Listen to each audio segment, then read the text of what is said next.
মেশিনের সাহায্যে মুহূর্তেই তৈরি হচ্ছে শত পিস আগরবাতি। মিক্সার মেশিনে দেওয়া হচ্ছে কয়লার গুঁড়া, কাঠের ভুসি ও বিজলার ছালের পাউডার। এরপর সেখানে সামান্য পানি মিশিয়ে তৈরি করা হয় পেস্ট। সেই পেস্ট ছোট ছোট মেশিনের হোলারে রেখে আরেক পাশে কাঠের কাঠিতে ঢুকিয়ে তৈরি করা হচ্ছে বিভিন্ন আকারের আগরবাতি।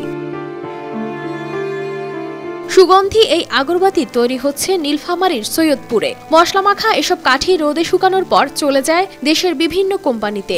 এরপর সেসব কোম্পানি আগরবাতিগুলো সেন্ট লাগিয়ে বাজারজাত করবে নিজস্ব ব্র্যান্ডে। এসব আগরবাতিতে আগুন জ্বালালে তা ধীরে ধীরে পুড়ে চারপাশে ছড়ায় সুগন্ধি। 6000 mAh ব্যাটারির one and only power master NextG N73। একসময় সৈয়দপুরের নিম্ন আয়ের মানুষের বাড়িতে বাড়িতে আগরবাতির তৈরি করা ছিল অন্যতম সমর্থক উপার্জনের পথ। মহাজনরা আগরবাতি তৈরির উপকরণ হাতে ঘষে বানানো হতো আগরবাতি। তবে সময়ের পরিবর্তনে এই ব্যবসার প্রসার কিছুটা কমে গেলেও এখনো আগরবাতি তৈরিতে দেশের বিভিন্ন প্রতিষ্ঠানের জন্য কাজ করছেন নারীরা। এখানে আমরা কাজ করতেছি প্রায় 11 বছর থেকে। 11 বছর থেকে কাজ করে মনে করেন 100 টাকা দিন কামাই করতাম, এখন কামাই করতেছি 400 টাকা দিন। বর্তমানে আধুনিকতার ছোঁয়া লেগেছে এই শিল্পে। অনেকে স্থানীয়ভাবে ছোট ছোট মেশিনেও তৈরি করছেন আগরবাতি।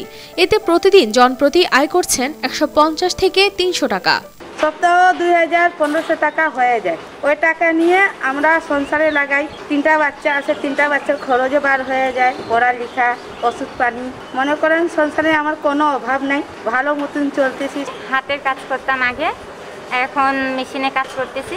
ছিল সাজাদা, সে আমাকে বললো কি না হলে আগরবাতির ব্যবসা করো। সে আমাকে একটা পরামর্শ দিয়ে আগরবাতির ব্যবসা করার জন্য উৎসাহিত করলো। আমি পড়াশোনা করি, আগরবাতির কাজও করি। আগরবাতির কাজ করে যা টাকা পাই ওটা আমি আমার পড়াশোনার খরচে চালাই।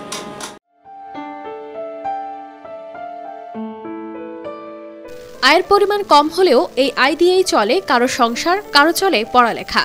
এদিকে 10 বছর আগে আগরবাতি কারখানায় শ্রমিক হিসেবে কাজ শুরু করে নিজেই কারখানা গড়ে তুলেছেন সৈয়দপুরের গোলাহাট এলাকার মোহাম্মদ শাহজাদা। বর্তমানে তার কারখানায় কাজ করছেন 25 জন নারী ও 4 জন পুরুষ শ্রমিক। আমি একটা আগে শ্রমিক ছিলাম, এখন আমার কারখানায় আমার কাছে অনেকগুলো শ্রমিক আছে।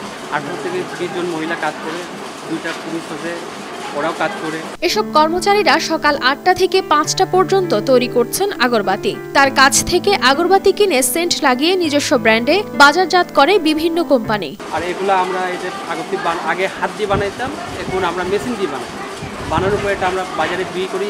এটা বিক্রি করার পর এটা বিভিন্ন এলাকায় যায়। এটা ময়মনসিংহে যায়, আপনার তারপরে ঢাকার মধ্যে যায়, তারপরে আপনার লালমনিরহাট, মানে অনেকগুলো অঞ্চলে দিয়ে দিই আমরা। ওরা নিজে পার্সিং করে ওটা বাজারে বিক্রি করে।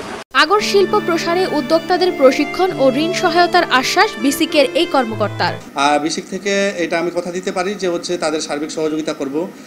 তবে তারা যেন বিএসটিআই এর নিবন্ধনটা নিতে পারে, সার্টিফিকেটটা নিতে পারে, সেই বিষয়ে তাদের আমি পরামর্শ দিব এবং তাদের জন্য ঋণেরও সুবিধা এখানে আছে ইনশাআল্লাহ। আগরবাতি সৈয়দপুর শহরে ক্ষুদ্র আয়ের একটি প্রাচীন ঐতিহ্য। প্রায় 70 বছর থেকে সৈয়দপুরে আগরবাতি তৈরির সঙ্গে 10 থেকে 12,000 নারী জড়িত থাকলেও বর্তমানে কমে দাঁড়িয়েছে প্রায় 3000-এ। তবে সরকারি সহায়তা পেলে এ ব্যবসার প্রসার ঘটিয়ে এলাকায় বেকারত্ব দূর করার প্রত্যাশা ব্যবসায়ীদের। News desk, RTV।